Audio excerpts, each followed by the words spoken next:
the general solution of a first order ODE.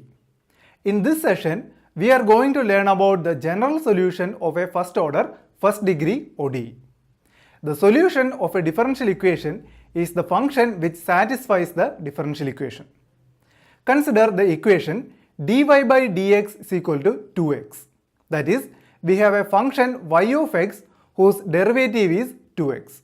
Now, our aim is to find the solution y of x. We know that the derivative of x square is 2x. That is, dx square by dx is equal to 2x. So, we get a solution y of x is equal to x square. If we plot this function, we get a parabola with vertex at origin and axis of symmetry is the y-axis. But is x square the only function which gives the derivative 2x? No. Derivative of x square plus 1 is also 2x. That is, we get another solution y of x is equal to x square plus 1.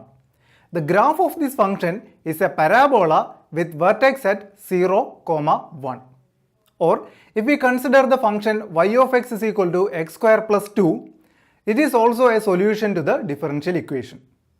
Generally, any function y of x is equal to x square plus c satisfies the given differential equation. If we look at this geometrically, we can see that the parabola with vertex at y-axis is a solution for the given ODE. The solution which contains an arbitrary constant is called a general solution. Here, x square plus c is the general solution. If we assign particular values to c, we get a particular solution. X square plus 1, x square plus 2, etc. are particular solutions.